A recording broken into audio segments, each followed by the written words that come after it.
Hello, everyone, and welcome to the podcast. Before we get started, I just wanted to give you a little bit of a background as to why I started this podcast and what to expect. The Netten Show will be a series of interviews of people just like you and me who have worked really hard to become debt-free. This is a podcast meant to inspire you to be smart with your money and ultimately become debt-free. Becoming debt-free has completely changed my life and helped me pursue my passion, and I know it will do the same for you. I was able to invest in myself and start my own videography company. What you guys need to understand is that the people on this show are just like you. I'm just like you, and honestly, we're nothing special. A lot of these people you probably have never heard of. That's because they're not best-selling authors or movie stars, but they're just normal people just like you. Money is a taboo topic that needs to be talked about a lot more. You're not alone. In fact, you're normal. Over 189 million Americans are in debt. We know what it's like because we've been there. Now it's time to get out. Welcome to the Netten Show. With that being said, I'd like to introduce my first guest on the podcast, Travis Shelton. He's been a longtime friend of Kate and I, my wife, and he is the main reason that we were able to pay off our debt. He most recently just quit his job to pursue his passion of being a financial coach, which is incredible, and I'm sure he's got some crazy good stories that he's going to share with you today. Oh, thanks for having me, Cole. This is fun. Absolutely. So I want to talk about your debt journey, right? Because one of the coolest things that I learned when I met with you, with Kate, was how you did it yourself. And I think that's a really sweet thing to know, that you're taking advice from somebody who's been there, and who's done it and who's struggled, and who's gotten through it. And I know there are a lot of people who look at their debt today and say, there's no way I'm going to be able to pay this off. I'm going to have this for the rest of my life. And that's just not the case. So how much debt did you have, and how long did it take you to pay it off? Oh, I like how we're breaking the ice by just talking about how dumb I am. So thanks, Cole. This is awesome. My wife and I, we had $236,000 of debt in late 2008. And what that looked like for us is I just had a really sweet job. I was early in my career. Things were awesome. I kind of felt like I had life figured out. Had an amazing career down in Kansas City doing commercial real estate investing, and found a church and found a girl, bought a house, and had a nice circle of friends, and life just felt really, really good. And I was arrogant enough to think that I just kind of had it all figured out from there. And an interesting turn of events happened as we entered the downturn, and I was on real estate, so that was kind of on the front end, and so we hadn't really felt it a lot at that point. And I remember walking into work, and this was 3 days after I got engaged to my wife, and walked into work, got pulled into a room, and they said, "We're done. We're shutting the company down. We're sorry. Things are tough." And it was an interesting situation, but they said everyone was going to be let go, but they were going to make me an offer to move to Iowa. So that was weird, staring at my coworkers and realizing that this thing was coming to an end, and feeling weird that I was going to be maybe getting an offer and they weren't. And so that was tough.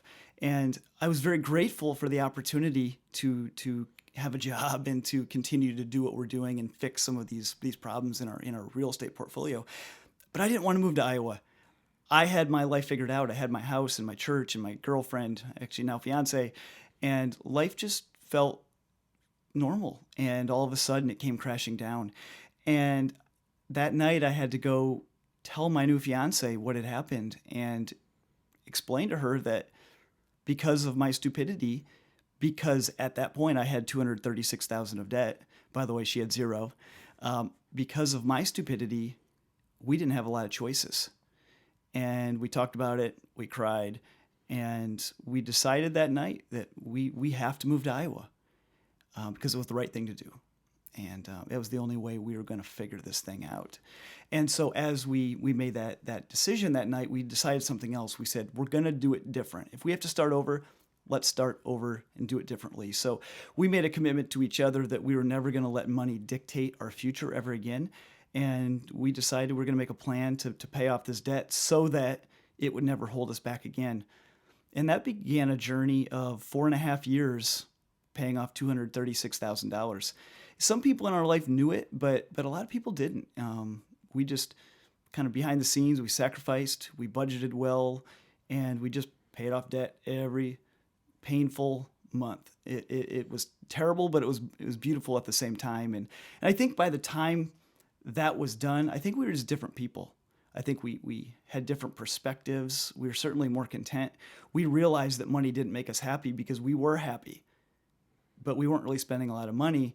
And so we kind of realized, holy cow, this money stuff it's not that important. It is, but it isn't.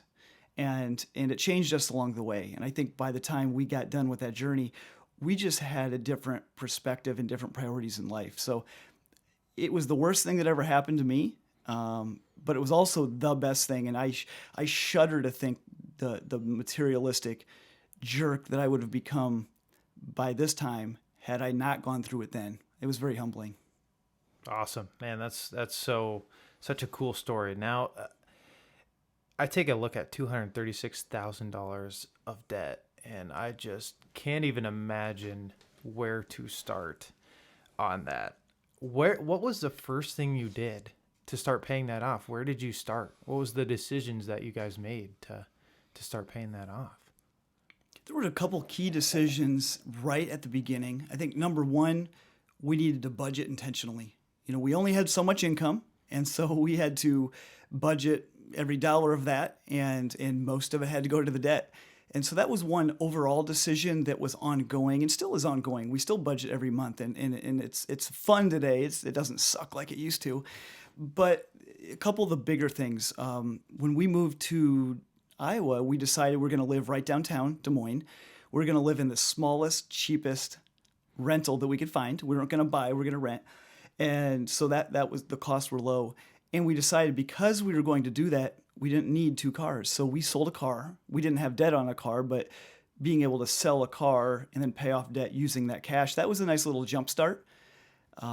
Renting cheap and just sacrificing and just finding money, finding ways to pay off debt every month, and realizing that every dollar counts, and it doesn't always feel like you're making a lot of progress, but you look back, you climb up a mountain, you still see a long way to climb, but you look down and it feels like, holy cow, we have come a long ways. So I won't lie, it felt long at times and we got tired at times, but just one step at a time. Mm-hmm. Definitely. Now, obviously there are some things that you have to sacrifice when you want to pay off debt. Now, I think there's a lot of people who look at that and take that the wrong way, and they say, oh, well, if I have to pay off my debt, I'm not going to have a life, I'm going to have no friends, all of this stuff. What were some of the ways that you sacrificed, but still were able to, quote unquote, have a life? Yeah, I see this a lot. A lot of people say, well, I don't want to make sacrifices because I want to enjoy life.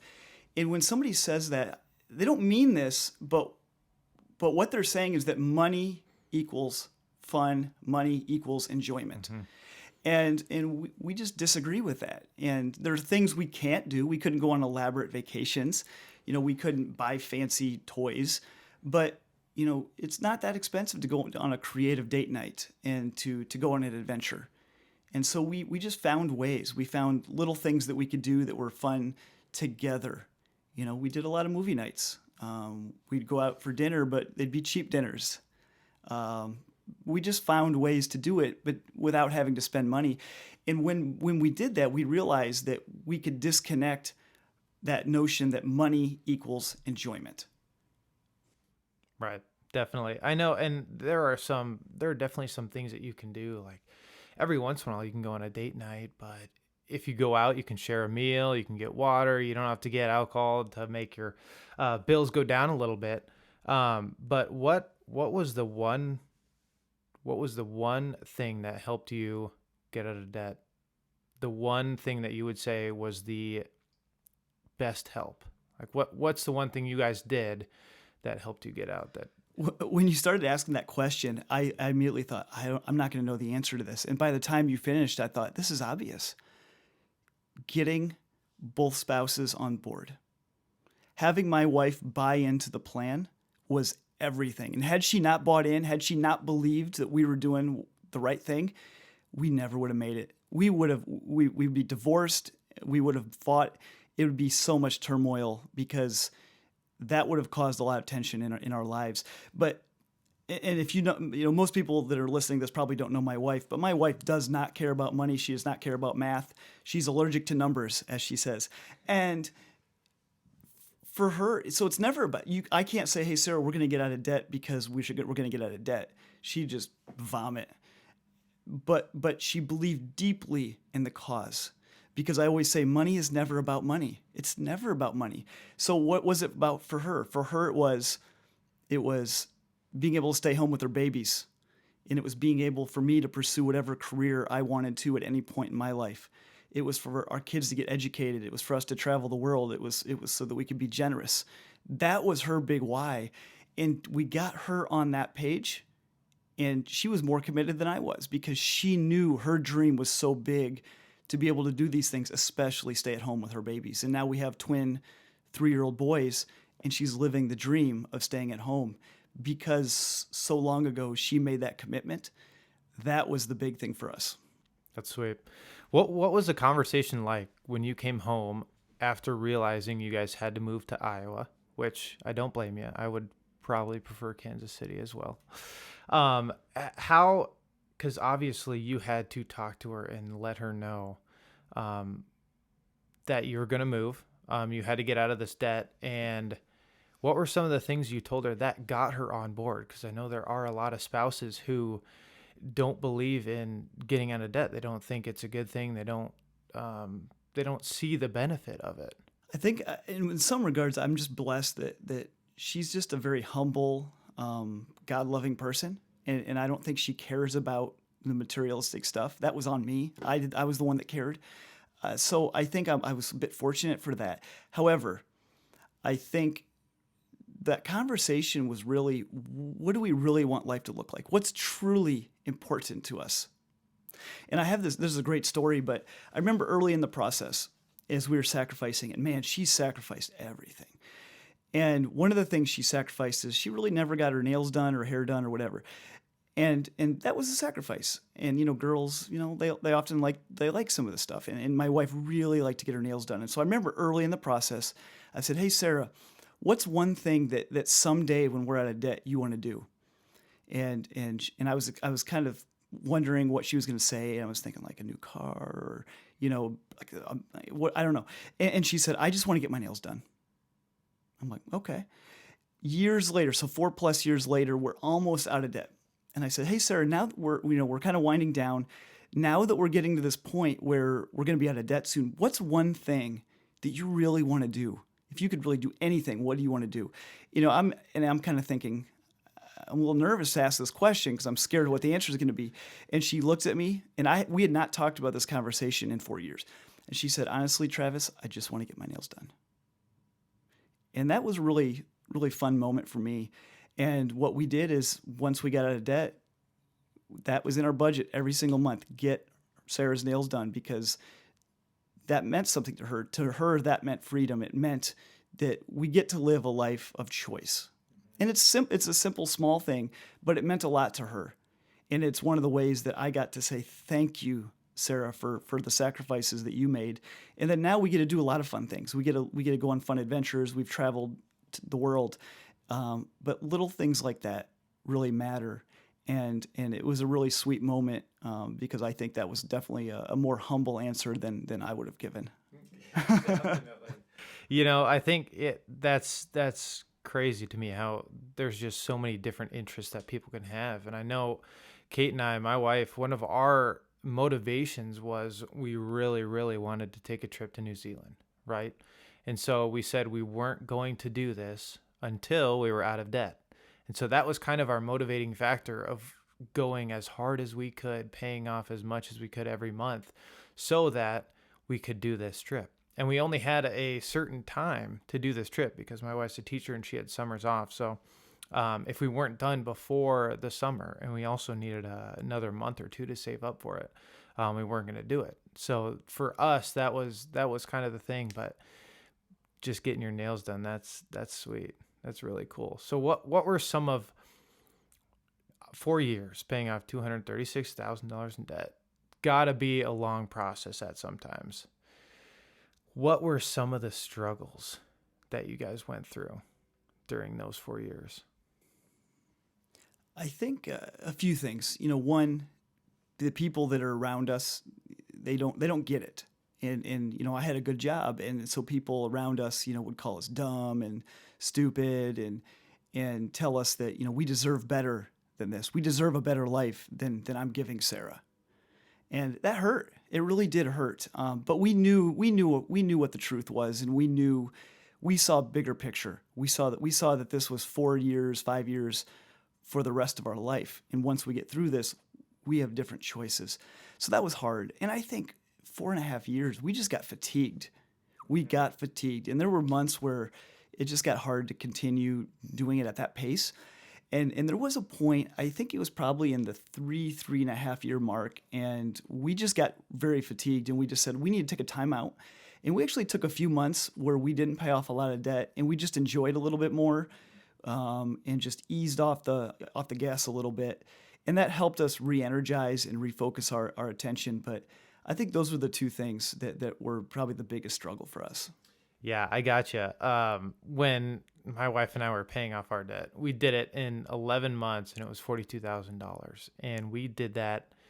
We went hard. We went really hard. And at the end of that, we were so fatigued and tired that we spent like the next 10 months of enjoying all of the things that we couldn't when we were paying off our debt.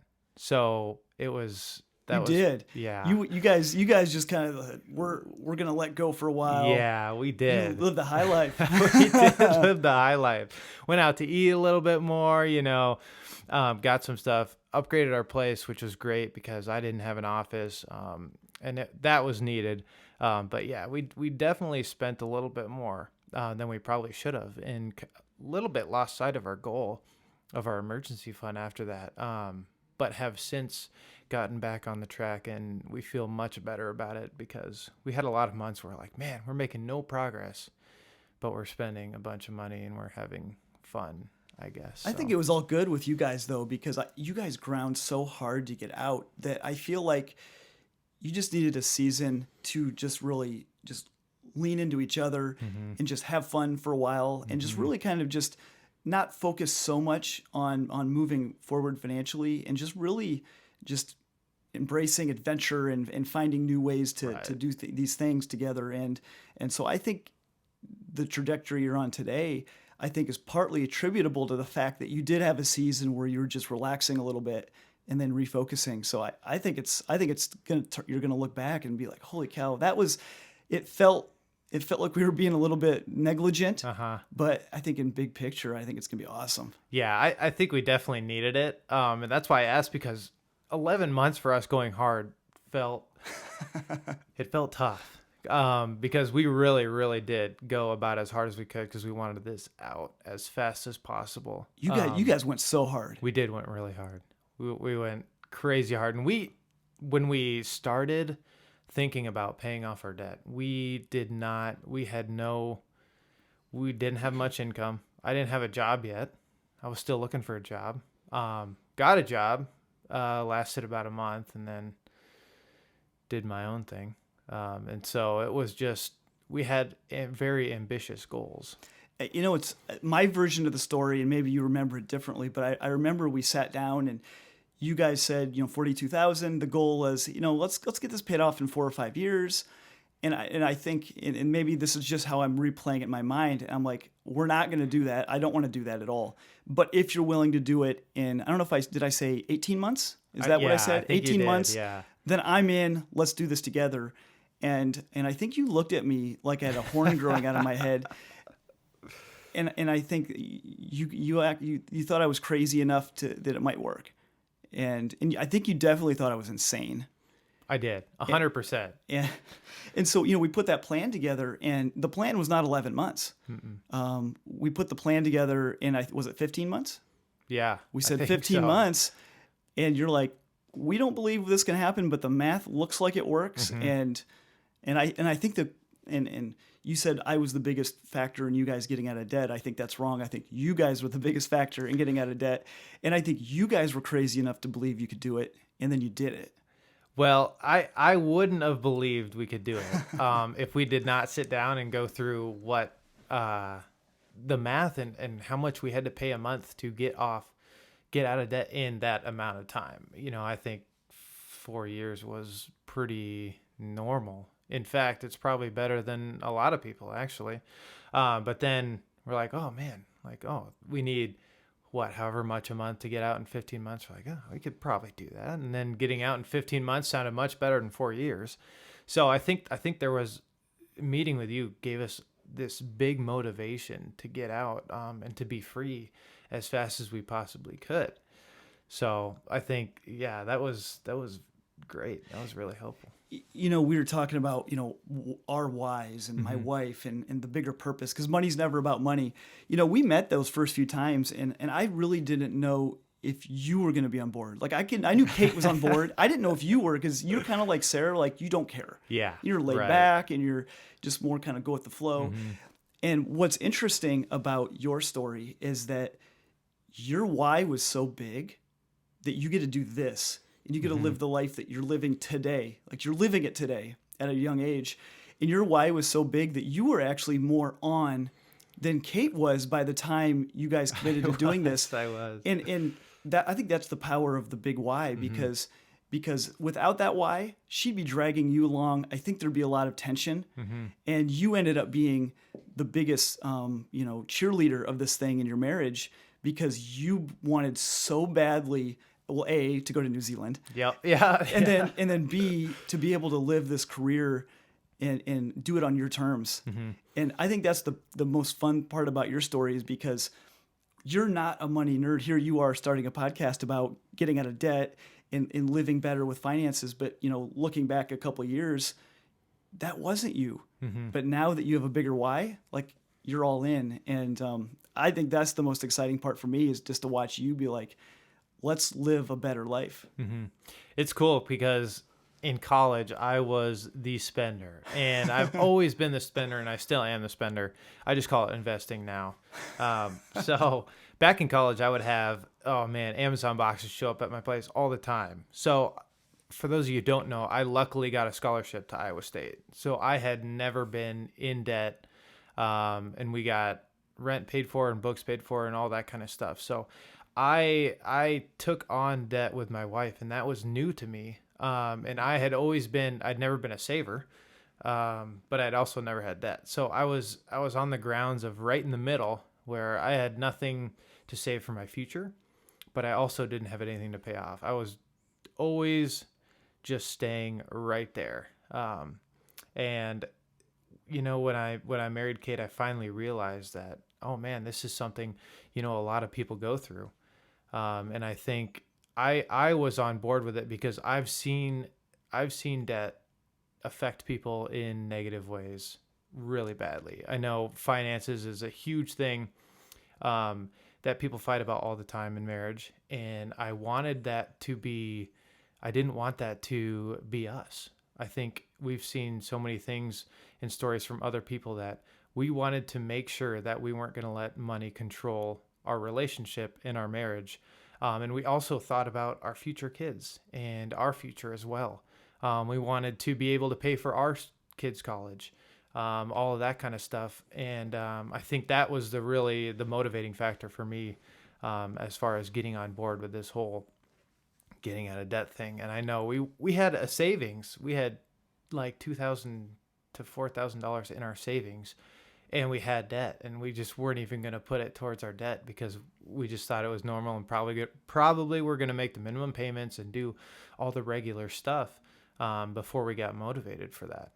So it was interesting to get into that, but now it's turned into a thing I'm crazy passionate about because I know what it's like to not have debt, and I also now know what it's like to have debt.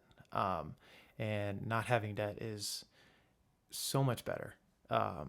There's no stress, and you don't have to worry about, there's no worry. You don't have to worry about your monthly payments and all that kind of stuff. And then it really relieves your stress on your marriage and your relationships as well. So I think, that was a really, really cool thing for me to come into in a way. So I think one of the things that about you were kind of living this model that I look at, and the people that are in the most danger financially are the ones that are never really hurting. And you guys kind of started strong, and you're doing okay. People that do okay to good, and then they continue to dabble in the debt, and they never really have a really scary moment or a breakdown. I was lucky to get broken at a very young age, and that helped me see it. Had I not, I'm not sure where I would have been.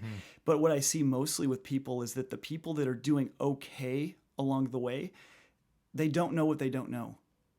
And that's the most dangerous part for me, is because, you talked earlier in your introduction about people struggle with money. A lot of people are struggling with money, but they don't know it yet. And that's scary, because what if we're now, and I see it all the time in my coaching, what if we're now 40, 45 years old and then realize it? There's not as much time to get it right. Whereas somebody like me, when I was younger and got crushed, and you, when you were smartly aware of it, you didn't have to be stupid like me.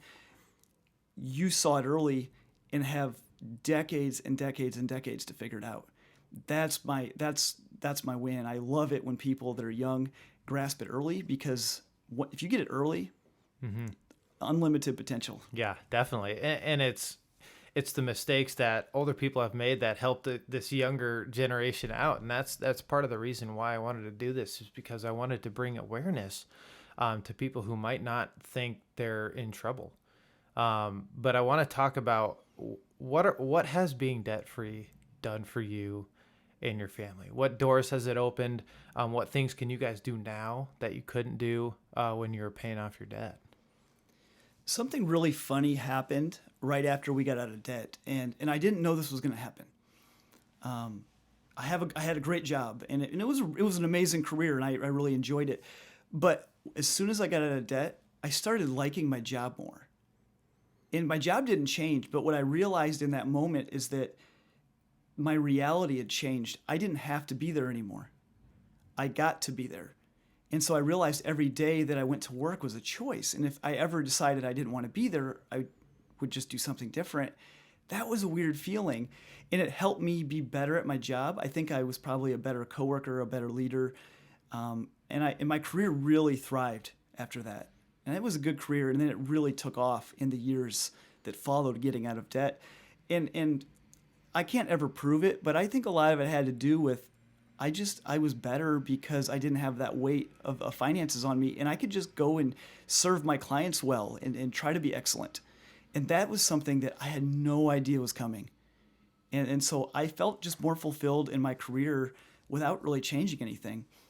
You fast forward several years, I kind of just my gut said I needed to do something different. And I kind of knew that helping people with money to not be stupid like me, to avoid some of those mistakes, because I was watching people go down this road and I knew what the ending looks like. And I want so much more for us. And I want us to really thrive in life and have a life of joy and meaning and to look forward to our days. And so I kind of knew this was coming, and I didn't know what it looked like, but it allowed me the freedom to dream because I could. And my wife she was in tune with it before I was, and she was kind of nudging me for several years. Travis, I think it's time you do something different. I said, I'm not ready, because I was loving my career. It was fun. I was serving clients in the Middle East and in Europe, and going to the Middle East is fun. Mm-hmm. Turns out I love the Middle East, and it's one of the things I miss most. But I decided eventually I was ready. It was time to do something else, and people think I was crazy, but they thought I was insane given the career that I had and the future and the trajectory that I was looking forward to. But I don't fear a lot. I don't fear money. I don't fear death. I don't fear a lot of things. I deeply, deeply, deeply fear regret.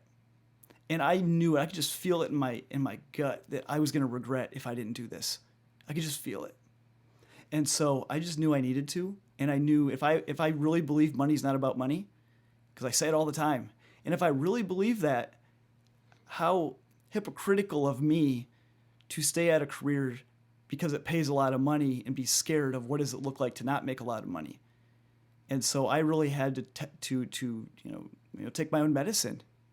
And I did that earlier this year. I did that in June.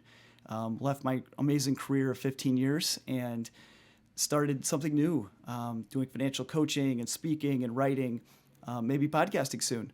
So I love, there's something in the works on the podcast front. But just having the freedom to dream and figure it out. And financially, life looks different. Mm-hmm. But what has come out of this, and I've been doing a lot of writing about this recently, I always thought there was a marginal difference between liking what you do, and loving what you do. And I was dead wrong. The difference between liking what you do and loving what you do is the difference between climbing a flight of stairs and climbing Everest. There is no comparison. Mm-hmm. And I live this weird life now where I wake up every day, I'm excited. I don't sleep some nights because I'm excited. I don't look forward to Fridays. Fridays are kind of a bummer for me. And I crave Mondays. It's a weird way to live that I didn't know existed. Mm-hmm. And I want that for people. And for some people, it just means freeing themselves up financially so that they can just simply enjoy the career they have because they're meant to be there.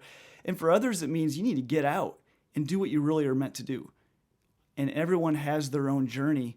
But I hope that I pray that they choose that journey. Yeah, it's when you say you crave Mondays, I know exactly what you mean, because on a lot of Sundays I hear, oh man, it's Sunday, like tomorrow's Monday, I gotta go to work. And it's a super weird feeling to be excited about going to work, to do what you love. And it's really cool. It's a really cool thing to see someone like you take your career, of which you had for 15 years and were doing exceptionally well at, to pursue one of your passions. Now I want to talk about, so I kind of have a little bit of the same story where you liked your career. I did not. I was into a career for about a month.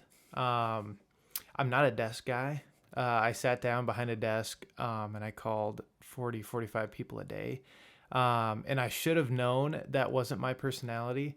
But I chased it because I felt like I needed a paycheck and I felt like I needed money. And it didn't work out. And so I quit and pursued my own thing, videography. And I also get that a lot. People ask me why I didn't try out for the NFL as well. And I'm like, I didn't like it. It wasn't something I want to do. And it doesn't matter how much money you're going to make.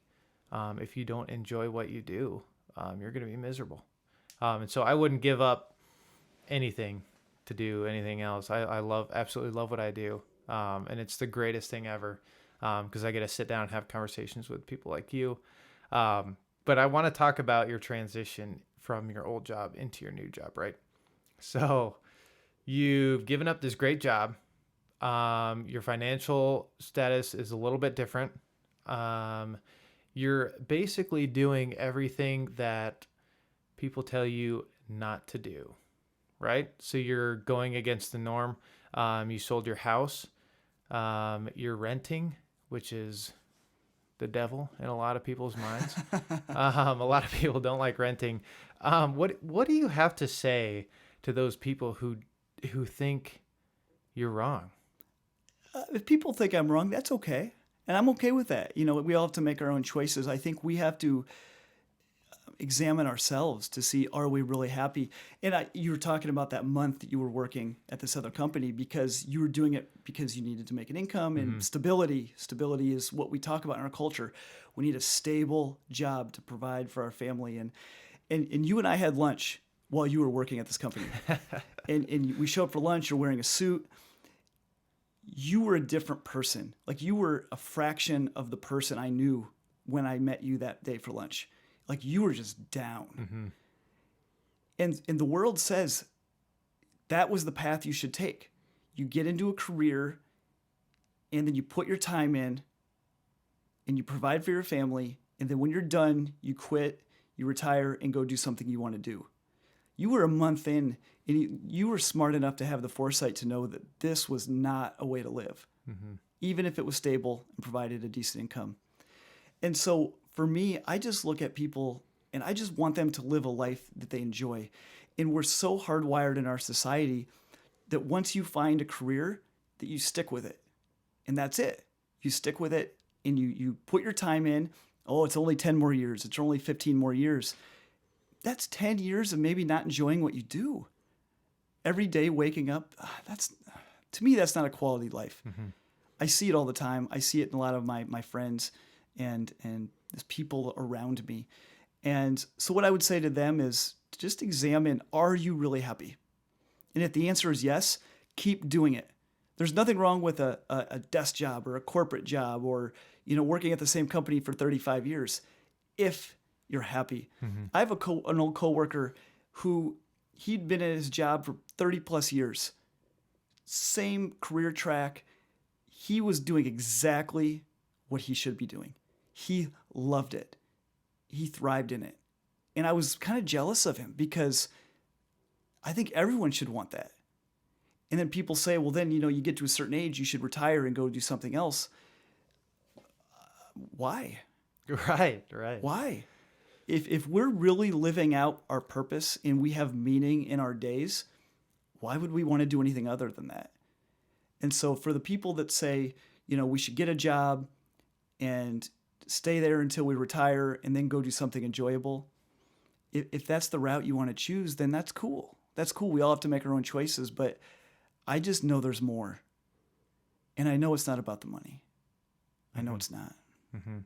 And I just, to this day, I feel bad for accepting that job and trying to get in just because I knew the company they weren't gaining anything off me either because I just I wasn't up to, I wasn't doing work with enjoyment. And so I wasn't doing near as well of a job as anybody else in the office.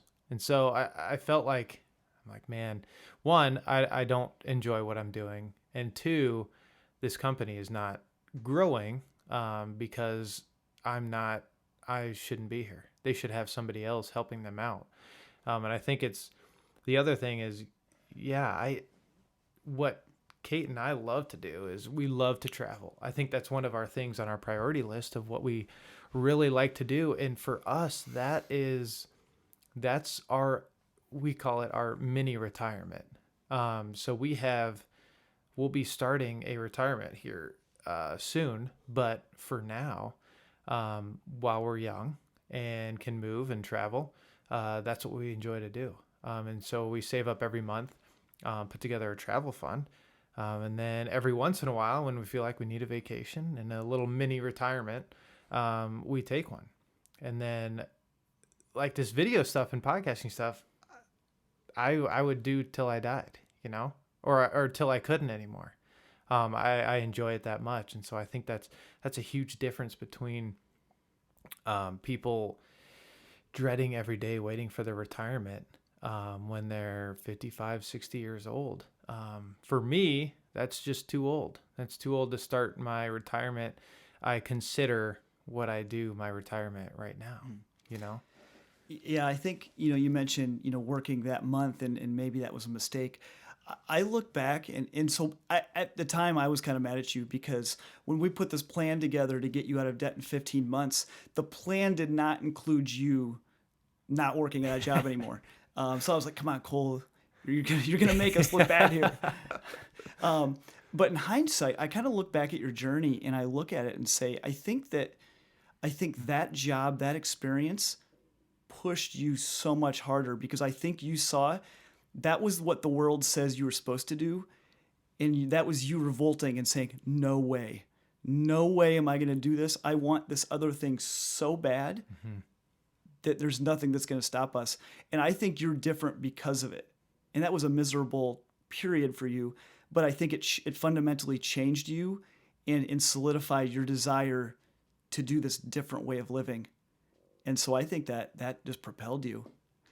And then, on your travel, I love that you guys do this. You don't have kids yet, and you guys are both adventurous, and you live so humbly with your finances that you get to do this. My wife and I, we live vicariously through you. We have two little boys, and so we don't get to do as many of those things as we used to. So we just watch you guys and like pretend we're on those trips too. Yeah, my wife is very active on social media, so whatever we're doing, you guys know what we're doing for sure. But so now giving up my job for doing what I do is a little bit different than giving up your job to do what you do. I think people would call you a lot more crazy than they would call me. If you're comfortable, would you want to share the phone call that you had with your boss after you quit to pursue your passion? Well, I think one of the most meaningful things that happened during this time is there was a coworker, and he was a bit older than me, and the news had come out, and this kind of exemplifies, I think, a lot of sentiment. And he comes up to me, runs into me in the hallway, and he goes, "Travis," he says, "you are either the dumbest person I've ever met, or you have the largest set of balls of any person on the planet Earth." And that just kind of summed up what a lot of people were thinking and saying. He was a little bit more crass about it, but I got it. I get it. I totally get why people would think that, given the position I had, and it was a fun position. So I totally get that there was that perspective that what I was doing was insane, because by our world standards, it is insane. Mm-hmm. It just is. Making a significant income at an early age. I'm 38, and so making a significant income at that point, and I didn't always make a significant income. I think that large income really came up really after we got out of debt. So I was kind of living in this big income for just a handful of years, but the potential going forward was enormous. And there was a plan for me to take on more in the near future. And I just think people were flabbergasted that I would give that up. And there was a lot of days that I was flabbergasted that I gave it up, because I really wanted to do that. And I don't know if I wanted to do it because I thought it was going to be the most fun job in the world. I don't know if maybe I just wanted the status, and maybe and the money is appealing, and it was more than I could ever imagine. So I don't know why it was so appealing to me, but it was. And so there were days I would be sitting there at the office or in the Middle East or wherever I was, and I'd ask myself, do I really want to do this? Do I really want to walk away from something so cool? And then I had to ground myself and say, no, there's a purpose for this. This isn't about me. This isn't about money. It's about serving others and living out my calling. And that's a humbling thing to battle in your own head when you should do something and you don't want to. And that was hard. I went through a lot of hard days during that time, but towards the end of my time with my company, my boss was really graceful, and he allowed me to put out a message to thank everyone in what I was doing and explain what I was doing and why. And within 24 hours, I had received 120 some emails from people within the company. And they ranged from, "You're insane," to, "This is awesome." And there was a trend that surfaced, and I'm always going to remember this. And I actually saved every email. I put them all in a document, and I'm going to go back and I'm going to read them from time to time.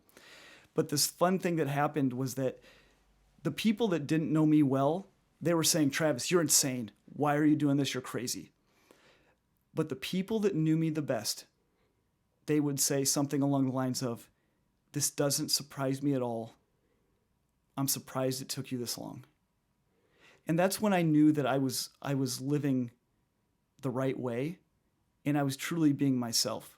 in living outwardly my faith and the things that matter to me, my values. And so I think the people that knew me well, they got it. And they've been so supportive. They have been. So I don't want to make it sound like people haven't been supportive. A lot of people have, and I'm really grateful for that. Definitely. So what does this transition look like from the job you have to your financial coaching now? And what advice would you have for somebody who may be in your position and who has a passion or something they feel called to do, but are just too scared to take the steps? I think the first step is to give yourself permission to dream. We have to be able to dream and to think bigger, because I think we kind of hardwire ourselves to not dream because it's hard to dream. And when we dream, we're scared of what the answer is going to be. And I think we're scared to even think bigger than our current situation because it might make us feel crappier about our current situation, or it might put us in a position where we run out of excuses. And if we decide that we have a bigger dream and then we don't act on it, that's on us. And that's hard to stomach sometimes. And so my first piece of advice is really dream, really think about, pray about, if you're a person of faith, what that looks like in your life. And you're not going to have the answer right away, probably. It took me years. And I think we just need to find that nugget inside of us and continue to dwell on it and to use our ongoing experiences and relationships to help hone in on what is that thing. But once we figure it out, I think we have to be committed to doing it. And once we do that, and there's not a lot of people talking about how do you actually do it? How do you do it financially? How do you do it emotionally? How do you do it mentally? How do you do it spiritually? How do you do it relationally? But if we're going to talk financially, one thing that I'll maybe say here is that there's a couple ways that we can prepare financially. There's three things we can do. Number one, we can build up that income on the side.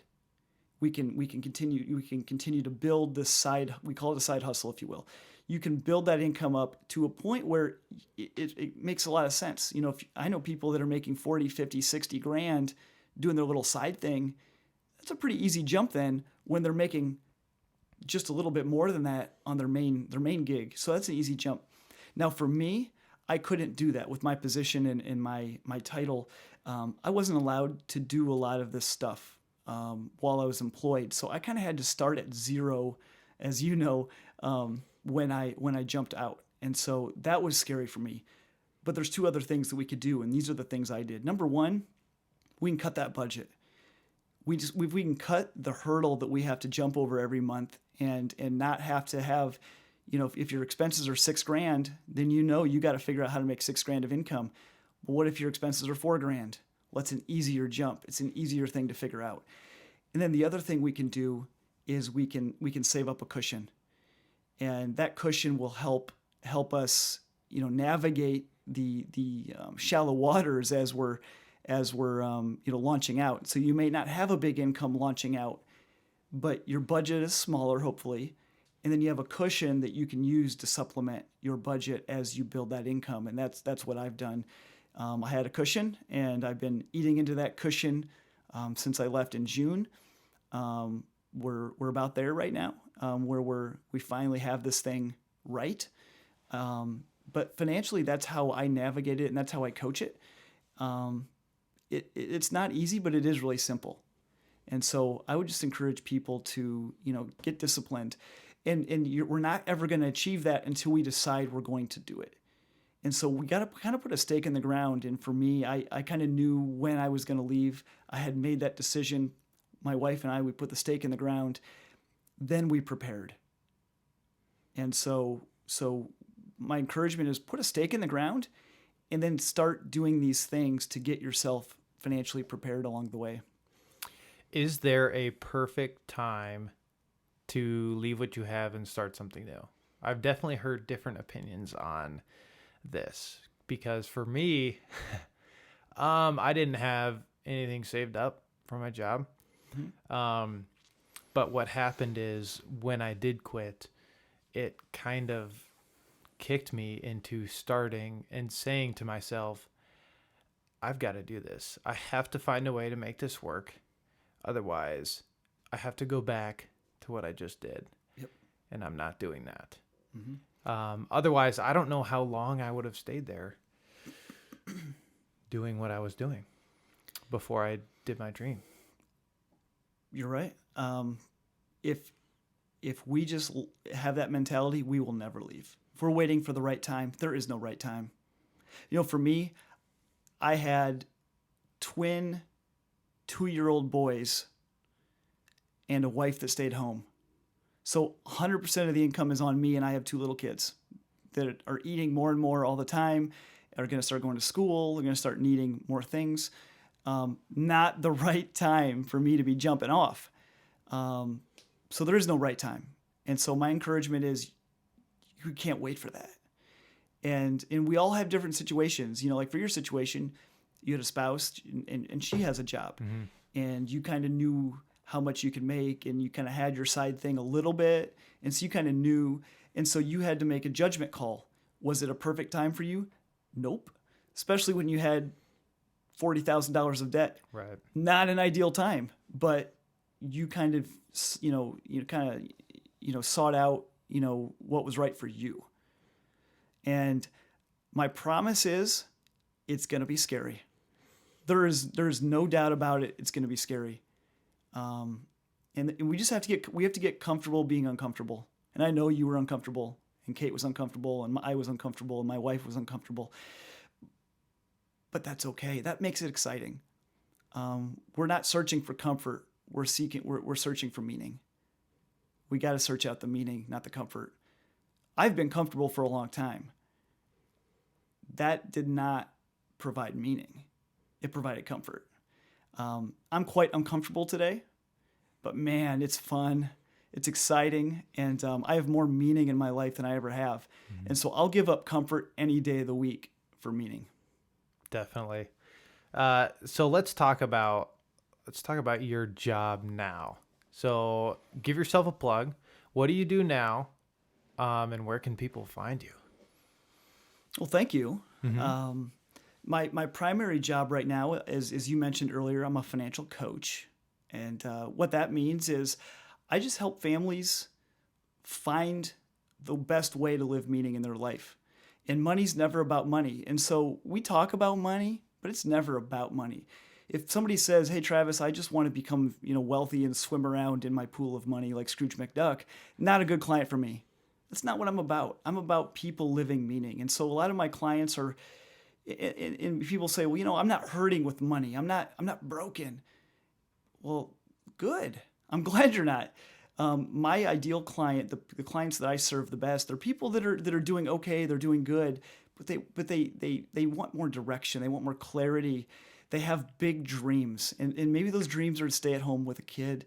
Maybe it's to transition careers. Maybe it's to start a business.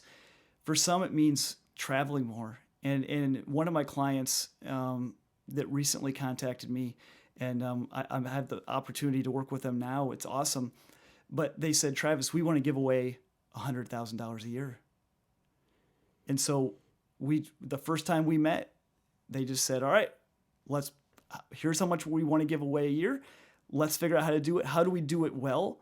How do we do it efficiently? How do we do it joyfully? And so, sitting down for the first time, just picking places and finding opportunities to give, and to watch them give, $10,000 a month away. I mean, holy cow, that's a life of meaning, because they realize it's not about the money. That's awesome. And so I just walk alongside families. We meet. I'm available to them in between meetings, and so that and as one of my buddies told me, it's a mutual friend of ours. We sat across the table, and he goes, Travis, I don't care about your stupid meetings. Okay, all right. And he goes, here's what I care about. He goes, I care about knowing that anytime I need something, you're there for me. You're going to shoot me straight. You're going to be honest. You're going to be loving. And I never thought about it that way, but that's what I offer. I offer honesty and love and encouragement and accountability. And so it's one of the great joys of my life is to be able to serve my clients in that way. And And so, yeah, that's kind of the gist of what I'm doing today. I guess the easiest way to reach me is probably at my website, TravisShelton.com, or on social media, Facebook, Instagram, LinkedIn. And we'll definitely have all of those links down in the show notes or description or wherever you're watching this. So you can find Travis on any of those sites. But what's the biggest difference between you and a financial advisor? I'm so glad you asked that. There's a big difference, and there's a lot of confusion around that. I think first and foremost, I am not a financial advisor, and I don't want to pretend to be. And I think some financial advisors are awesome. Some financial advisors that I know are some of the best, loving, serving people that I know. But there's a lot that aren't. And so if you are going to get a financial advisor, find a good one. Don't just do a friend of a friend or a family member. Find somebody that somebody can vouch for and say, I totally trust this person. But the biggest difference is that I don't sell products. And so when people hire me, they pay me for my expertise. And so they pay me a flat fee or a fee per month. Financial advisors, they get paid for selling products. And there's nothing wrong with that. Everybody needs to be paid. And so, whether it's fees on investments or insurance or annuities or whatnot, they'll be paid through the sale of the products. And that's a good way to do it. And I think it works for a lot of people. And so if you're going to hire me, I can't sell you products, and I don't want to. And one of the things that I love about this relationship, and I've thought about this over the years, one of the best things that I get to do by not charging for products because I can't sell products is that I have nothing to gain from any advice I give. And so whenever I say, hey, here's what I would probably do, it's total alignment of interest because my only motivation is seeing somebody win. And I'm not saying financial advisors sell a product because they're trying to make money selling it, but there's absolute alignment that they know that I can't even have that incentive, and I love that. And it means that I'm never going to make as much. That's a reality. That's just a reality, and I'm okay with that. I like that because I get to serve people in a different way. And some people will be really well served with a financial advisor, and I think some people will be really well served working with a financial coach. Yeah, I think that was a really comforting thing to know as well, is just knowing that whatever you recommend, you 100% full-heartedly know and that it's the best for me. And you've either tried it out or you completely trust the person that you recommend. And there's no other incentive other than to watch us succeed. Yeah. So to have advice from somebody who's been there and who has all this stuff that he recommends is great for me. So what step in my life do I need to be at to hire you as a financial coach? Cole, I think the first step is to be ready. I think just to be ready to sacrifice and do what you need to do in order to live a true life of meaning. I think that's the first step and the biggest step. Some people just aren't ready, and that's okay. But when you're ready, you're ready. And I think for some people that are looking to hire a coach, I would advise them, make sure you're in your career. I think you're going to get more out of it, when you're out of college because you're in it, you're living independently, you're paying bills and you're making money. And I think that you'll get more fruit out of the coaching relationship. And I wouldn't say that, you have to have debt or you can't have debt. I don't think any of that matters. I think you're at a position where you just want to do better. And it's a long-term investment into your future and into your life and your family. What if I don't live in the state of Iowa, Travis? Can I still meet with you? Absolutely. In fact, I have clients nationally and some internationally. They're U.S. citizens living abroad. But yeah, we certainly can do coaching long distance. Some of my clients locally actually don't even want to meet me face to face. They'd rather sit in their living room on a computer, and we'll do a video call. We can share screens so we can see what we're doing. But it's just as easy or easier to do coaching remotely than it is face to face. So yeah, if you're not here in Central Iowa, still definitely something we can do. What if I thought I was good with my finances, but now I'm not sure? How do I find out if this coaching thing is right for me? I think the best way to find out is we just get together and talk. Probably 30, 40 minutes. We'll chat about what your dreams are, maybe a little bit about your situation at a higher level, and hear more about what the coaching relationship would look like.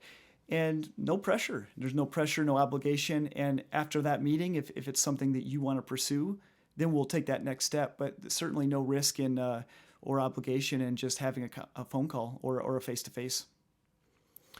So, last piece of advice to somebody who is looking at their debt right now, saying to themselves, I have so much debt. I pay off some every month, but it keeps compounding and it keeps going. I will never, ever get out of this debt. What's one piece of advice that you would give this person to help them get motivated to get out of debt? I'm going to give you two. The Perfect. First one is know that you can do it. Know that you can do it. There are other people doing it. You can too. And even if it's a lot of debt, we can do this. And here's the second piece. We have to start. And that starting, it's going to look like putting a budget together and finding money in your income to pay off the debt. And just start with 1 month. What's the worst that can happen? You have less debt next month than you do this month. But just start and find some money, pay it down, and then do it again next month.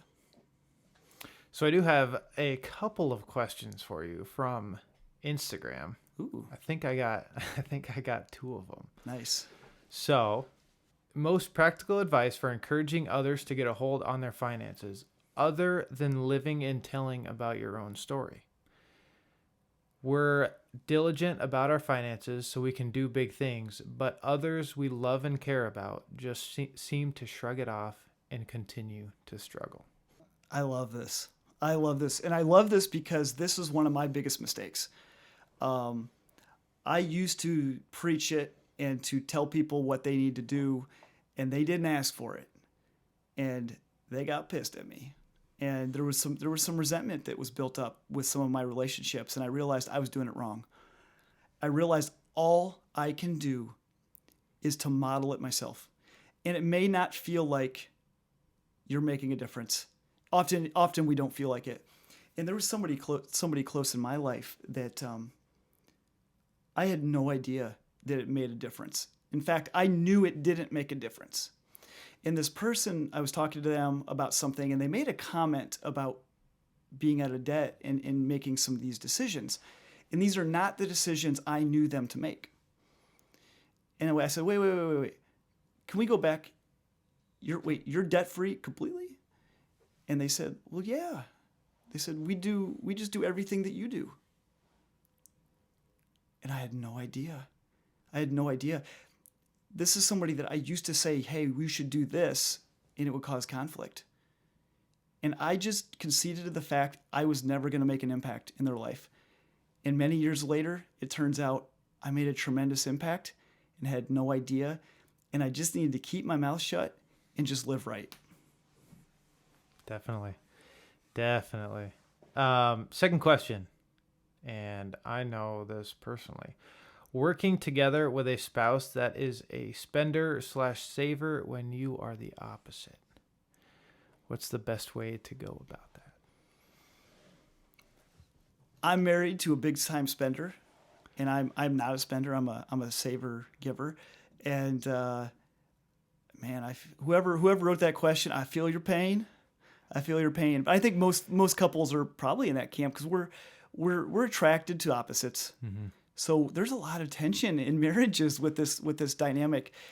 We'll go back to what I said earlier: is the big why. Find a big why. You got to have a why that's big enough. Let me take that back. You need a why that's bigger than the happiness that they're getting from their spending. And most big whys are going to be happier than any spending that we can do. So get somebody on board with the why. And then second, we as non-spenders, we can't lock down and say, all right, we're not spending anything anymore. It's like quitting smoking cold turkey. It's like you can't do that, and it may not be healthy to do that.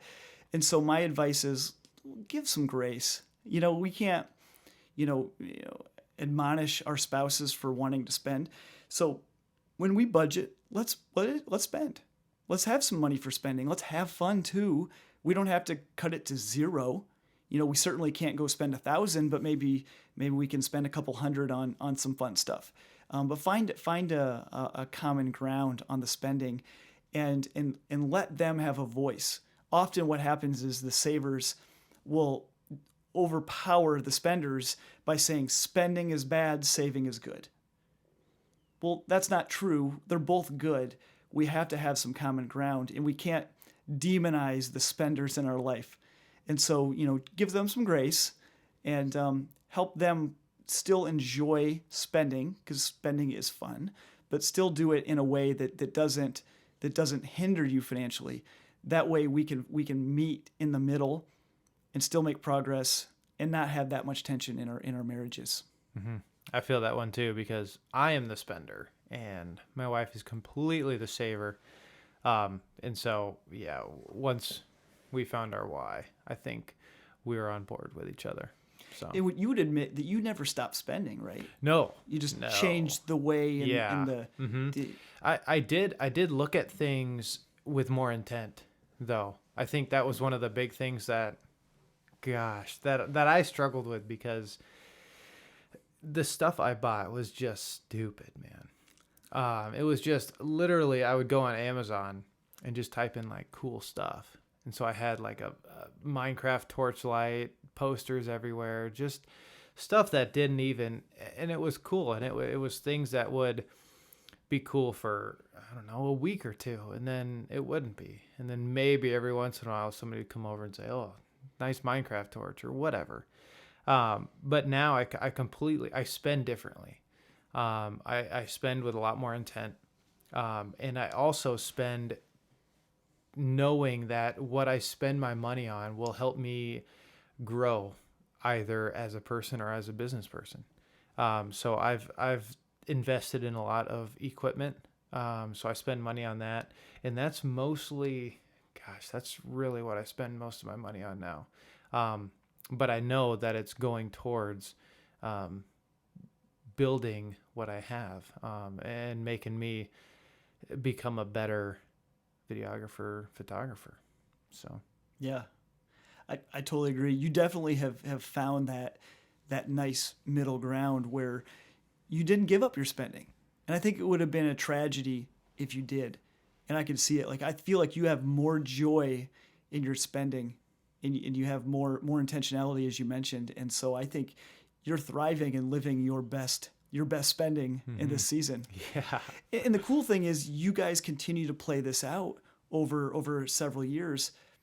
You might be able to spend a lot more and have it be a bigger part of your world, and have even more fun with it because you can. Mm-hmm. And I think that'll be fun too, to see you be able to do that. Yeah, definitely. I think what you need to do is you need to figure out what's important in your life.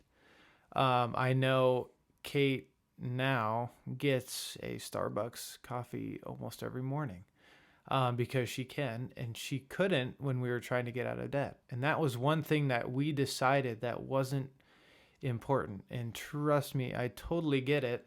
I get the whole caffeine. I got to have my cup of coffee in the morning because I drink a bang every day, and that's got enough caffeine for 3 cups of coffee. So, but if you can't give up some of the stuff that isn't important, then I think you're going to have a tough time trying to pay off your debt. And if you think that maybe, I don't know, a $4 or $5 cup of coffee in the morning is that important to where you're financially stressed, then I think you have another problem other than just being not smart with your money. I think you have a problem of not being able to prioritize importance in your life.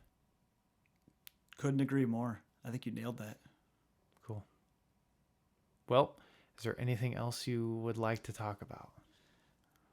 No, I think we need to do it again. I think we do too. This was fun. This was fun. I definitely, man, it's a cool story, and it was a great start for me on this podcast. But I definitely think we need to do it again when we're doing some other stuff in life and see where we're at, catch up. So. Yeah, I think our paths are going to be crossing in a lot of ways in this next season. I'm excited for that. Definitely. Well, thanks again, Travis, for coming on the podcast, and it's your insight to everybody watching is more than helpful. And we just hope that this inspires people to start thinking about their money, start being smart with it, getting out of debt, whatever they have that they're struggling with, get rid of fights that they have, anything like that. That this would just motivate them and push them towards that. And if you need any help, Travis is available all times. I've got all of his information below. You can find him at any of social media sites, contact him on his website, email, all of that, and he'll be there to help you. He was incredible to us, and we can't thank him enough for doing everything he did, and it completely changed our life. So, again, thank you. Yeah, and thank you for what you're doing. You are a voice in this subject matter, and I think that your story is inspirational, and I love your passion and heart for this because you're living it. Like, you're in the middle of this journey, and I think you have so much influence because you're right in the heart of it. And so I'm so excited and grateful for what you're doing to spread this word. I appreciate it. So until next time, guys, we'll see you later.